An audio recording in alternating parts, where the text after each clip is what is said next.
Omugenzi wasembye mulaba ddira mwayo. Omugenzi badde mulaba buli kaseera naye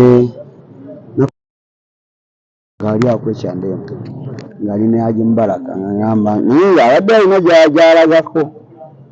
gy'alagako naye yo teyanyambyeyo. Kati ntegedde yakomyewo kakiriza n'olugendo lwamukooyezza yaddeyo tuteko ndooza out era gye yaliridde n'ebitafutafu ebyamukoze ebyamuyisiza obubi mu lubuto yasiddwako mu lubuto omwo kunyoola naggwamu amaanyi era yafundikidde agudde n'okugwa kigwa mu kinaabiro naye nga kitale kya Adamu onjogera Adamu gwandaba oba mpuliriza Adam Mulwana yali George Mulwana n'akyuka nabera Adam Mulwana ndikanza okukola naye. Adam Mulwana yayimba oluyimba olwabuna baluyita kabona mawanga oluyimba lwe bagamba toka kwa barabara Besigye anaingia. Oyo Adamu yatuvudde ku maaso kiyinza okugamba nti Adamu kitalo nnyo yafudde olunaku lwa ekiro ekikeeseza olwaliro ku ssaawa 9:30 naye nga kyetegeezebwa nti yafiiridde ku ddwaliro yateeka okuba yafiiridde mu kkubo ebyekigwo kyamukosezza ng'ate yabadde mugonvu. Abasinga badde bakimanyi nti Adamu abadde mulwadde. Batangalize nti ekibadde kimuluma. Adamu alina sitole abasinga mmwe bannamawulire mwajulyako okuva emabega eyo. Okuva olwo neetandika nange natandikira okumanya amazima ne bamukebera ng'ekibumba kyeyazimba naye ne bamuwa treatment nekirabika nga kyakola ki nga kyatereeramu naye zaffe twalowooza nti kiteredde kumbe yali aweddemu buki buweezi yayongera genda maaso n'okutabuka kati jjo nnaku nga wiiki ng'emu emabega Dr. Besigye Amongi yasooka muwa Anita Amongi sipiika n'amuwaayo ku ssente awo n'afuna treatment ye yakizza n'etandikawo ekitandika okubeera nga kiddawo netulowooza nti akoze eki ateredde kakati tugenda okulaba nga embeera ekola ki ekyuka kati Dr. Besigye n'avaayo. Dr.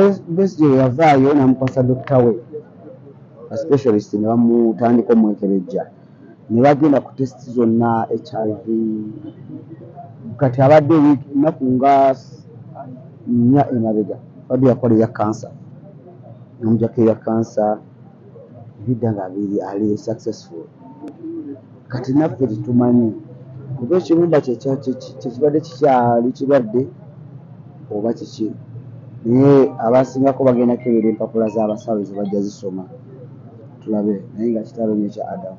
By'enteekateeka za Adamu ez'okuziika tubadde twagala okumanya ebiseera ebisinga abasiraamu batera ziikirawo. Kyekiremesezza oziikirawo. Adamu ono abadde yali si musiraamu ate nga famire ye basiraamu kati okukkiriziganya nabo okubeegayira bakkirize bamuziike Mulwana nga bwe yali ayagadde tekibadde kyangu naye tumaze ne batugondezaamu ne bakkiriza tumuziike nga bw'alina okukola ki nga bwe yayagala. Nakati ate ekirala ng'abaana be bali walako tebali mu ggwanga naye wala omuntu agamba nti ndi Kasese atalina nnyonyi osuubira ajja tukasaba meka so kakati betulinze naye tubali kisobozesa kola ki kuziika lwaleero tusalawo tuziike ekya ntasaawa 8 bayitawo buziranduulu ku lweruweero owetera kasana n'okwata ebuseeso bwetuuka ebuseeso awo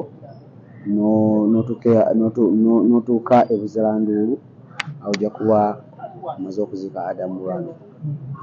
Abasinga bangi abaagala omuwerekirako naye tebamanyi entambula bagenda zisisinkanawo kubanga zibatwala era ebiseera biri bitya. Eyo department sigiyinaako magezi naye kinnoomu abayagadde ku lwa Adamu akole ki ajja aleete ebbaasi aleete emmotoka aleete omu atwale munne tumwolekere mu kitiibwa kisinga okuba ekirungi.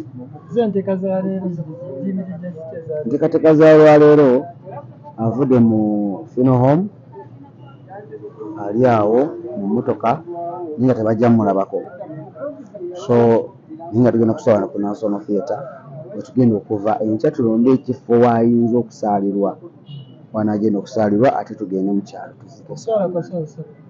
Yes. Kisembayo ddala Hajji. Adam obadde mwisajja mulungi. Ateeberezebwa okuba nga waalese abaana babeka otwogerera wano. Ekyo nga tumubuuza lwaki tewakibuuza ye nga tannaffa? Wanze njagenda njogera ebyensimattula ngambe babiri ng'ate ayina bana, ngambe bana ng'ate ekyamazima ndameka oba abakazi baveeyo oba obutavaayo, ebyolumba okola ki obimanyi. Naye nga mwewale essaawa eno okumbuuza ebintu ebisobole okuntaataaganya. Nindeeza kiri kimala kuzika kwankya.